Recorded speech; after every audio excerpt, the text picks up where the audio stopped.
in this particular area. And we asked a lot of questions to those people. What did they have to gain by doing this? Was there anything that they had to lose? And I'll tell you, you know, when you bring 22 organizations around the table, it's an uncomfortable feeling at first. It really is. They're not sure what to expect from you. And as a funder, we, you know, they were afraid that by them sharing their information with us, it would really take away from their funding. And we had to let them know that that was not the case, that we understood that we were not experts in this area, that United Way of Greater Milwaukee is not an expert in youth development, and that we needed their input and their opinions to really move this process forward. And once they had an understanding that we weren't there to yank their money away from them, that we really appreciated and needed their input, and that we were in this as partners, not as you know, heavy hitters, they were very, very, they agreed to do this, and that was really important to us. We got the buy-in. Excuse me. The next thing that we had to do was we had to identify and develop appropriate outcomes. And what that means is, once again, we didn't feel like we had the right to tell them what it was that we thought they should be measuring. We wanted them to come up with outcomes and indicators on their own in this group. We wanted them to talk to each other and determine how they could all collectively measure the same things. And so they sat down at roundtable discussions. We call them roundtables. And they talked about, you know, what they were all measuring. And at the time, they were all measuring, I think we counted about 300 different outcomes that they were looking at, which is crazy, right? I mean, that's absolutely crazy. And as we started to kind of group them together, what we realized is that they were really measuring very similar things, but maybe the sentence was worded a little bit differently. They were using a different measurement tool. But there started to become very clear that there were specific areas around which each one of these organizations was measuring something. We also knew that they had to be able to have something to measure.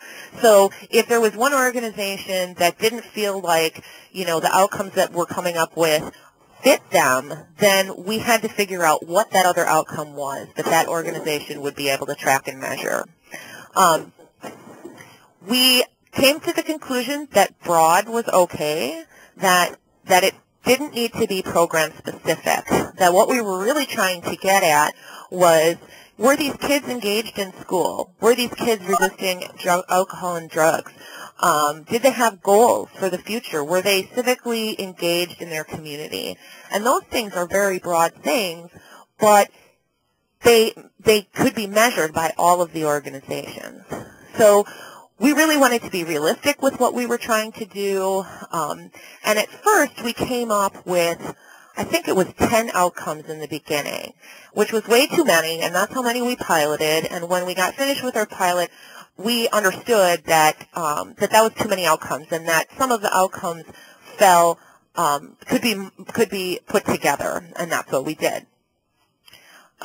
We also needed to find a way to identify how we could track those outcomes, and we decided to do that by coming up with a set of indicators.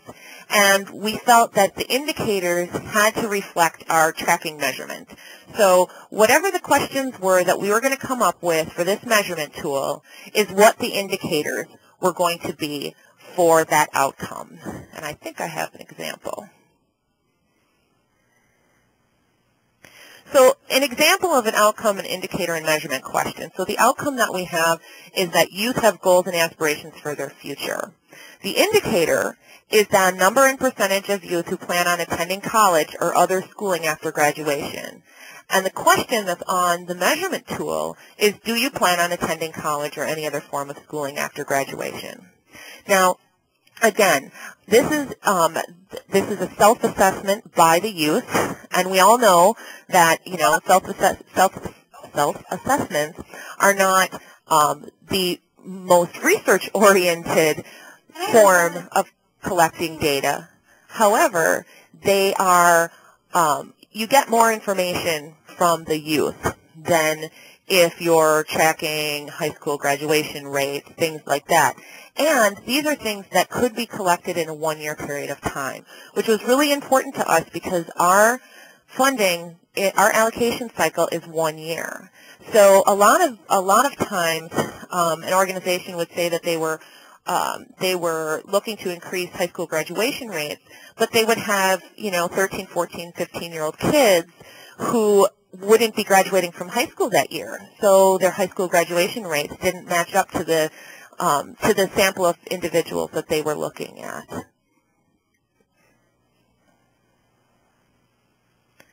Developing a data measurement tool was very important to us. We did find some models where United Ways or foundations were giving organizations what they wanted them to measure. So they were standard outcomes, giving them standard outcomes. However, the tracking mechanism was different for each agency who had those standard outcomes. And we wanted to have a measurement tool that all agencies would use that would get put into one data collection tool for us here at United Way so that we could aggregate that data and analyze it ourselves. So we were very, very confident that our program partners knew best as to what the questions were that they could ask their kids. And they were very instrumental in coming up with a measurement tool. We knew that the survey language had to be appropriate for the population. I remember myself and some other staff members put together this template of a survey from all the information that the organizations had given us. And when we brought it to them, they said, the kids are never going to understand this language. You have to make it language appropriate. And so had we just done it ourselves, here we would have given them this tool and expected them to give it to their kids, and their kids wouldn't have been able to read it. And so they were very good at crossing things out and changing the language. Oftentimes we'd come away from the table and it would look like they had just X'd out every single thing that was on the page, and we'd have to start from scratch. And that was okay because that's what we really wanted to do, was make sure we had the best tool possible. We wanted to be culturally sensitive, and it took a lot of tweaking. And it took several months and many versions for us to be able to do it. The other thing that was really, really important